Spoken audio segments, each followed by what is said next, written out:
कि अगर caesarean section हो गया तो हर बार हमें सिजेरियन सेक्शन ही कराना पड़ेगा नेक्स्ट प्रेगनेंसी में, या फिर उसके बाद नॉर्मल डिलीवरी भी पॉसिबल है? नहीं देखो, एक्चुअली डिपेंड करता है किस इंडिकेशन से सिजेरियन हुआ था। तो कई बार कुछ ऐसा इंडिकेशन है, सपोज मदर की पेल्विक बोन ही कंट्रैक्टेड है, ठीक है, सीपीडी है, हम्म। मतलब मदर और बच्चे का जो साइज है वो मैच नहीं किया, या फिर कोई ऐसा कोई फाइब्रॉइड है, कोई रसौली है, कोई गांठ है, तो ऐसा कोई इंडिकेशन है जो दोबारा फिर से मिलने वाला है, तो उस केस में तो दोबारा सिजेरियन ही होता है। हाँ, लेकिन सपोज कोई ऐसा इंडिकेशन है जैसे पहला बच्चा ब्रीच था, उल्टा था इसलिए सिजेरियन हुआ, या पहले प्लेसेंटा प्रीविया था इसलिए सिजेरियन हुआ, तो अगर ऐसा कोई इंडिकेशन है जो बाद में नॉन रिकरिंग है, बाद में दोबारा रिकर नहीं हो रहा है, और सेकेंड चीज होता है कि गैप एटलीस्ट हम बोलते हैं,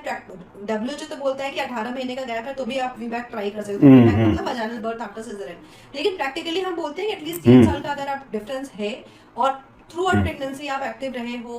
और कोई हाई रिस्क फैक्टर नहीं है, तो हम नेक्स्ट प्रेगनेंसी। तो मतलब ये है कि डिपेंड करता है कि किस सिचुएशन में हमने पहला सिजेरियन सेक्शन किया, तो पॉसिबिलिटी है कि बाद में भी वेजाइनल बर्थ मतलब नेचुरल डिलीवरी जिसको बोलते हैं नॉर्मल डिलीवरी हो सकती है, या फिर अगर ऐसा कुछ इंडिकेशन रहा जो मदर के रिलेटेड है तो फिर उसमें डॉक्टर्स असेस करके बता देंगे कि सिजेरियन सेक्शन फिर से जरूरत है या नहीं।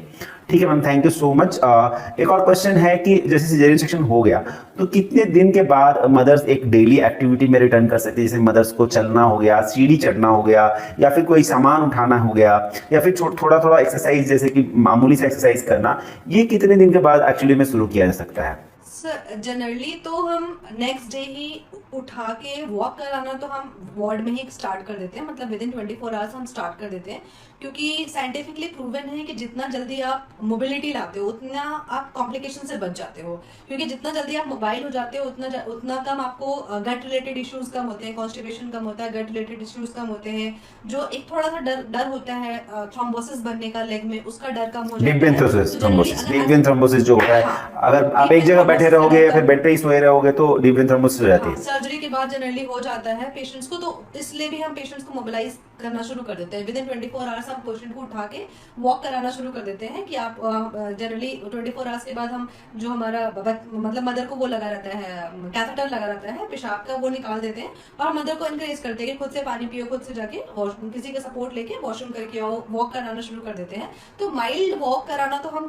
सेकेंड डे से स्टार्ट कर देते हैं। थोड़ा बहुत सीढ़ी चढ़ने से भी कोई दिक्कत नहीं है। हाँ, लेकिन जैसे जैसे मैंने पहले भी बताया कि डायस्टेसिस रेक्टाई होने का बहुत ज्यादा डर होता है सिजेरियन मॉम्स में, तो हम कोई भी ऐसी एक्टिविटी मना करते हैं जिसमें आपके एब्डोमेन का प्रेशर बढ़े, जैसे एकदम से कोई भारी सामान नहीं उठाना है, नीचे झुक के एकदम से पेट के बल नहीं झुकना है, जहां पे भी एब्डोमिनल प्रेशर बढ़ रहा है वो काम हम अवॉइड करना होता है। तो भारी सामान उठाना, इंटेंस एक्सरसाइजेस करना, नीचे झुकना, साइकिलिंग करना, ये सब हम मदर को एटलीस्ट 2 मंथ्स के लिए हम मना करते हैं। माइल्ड एक्सरसाइजेस, एब्डोमिनल एक्सरसाइजेस बल्कि आपको हेल्प करेगा डायस्टेसिस को प्रिवेंट करने में एंड आपको ओवरऑल आपका मतलब वेलबींग लाने में। तो लगभग 15-20 डेज के बाद हम माइल्ड एक्सरसाइजेस, जो एब्डोमिनल एक्सरसाइजेस होते हैं, पैर के एक्सरसाइजेस होते हैं, हाथ के एक्सरसाइजेस होते हैं, उसको हम बल्कि प्रमोट करते हैं कि वो आपको हीलिंग में हेल्प करेगा एंड ओवरऑल भी आपके पेट कम करने में हेल्प करेगा, डायस्टेसिस रेक्टाई को प्रिवेंट करने में।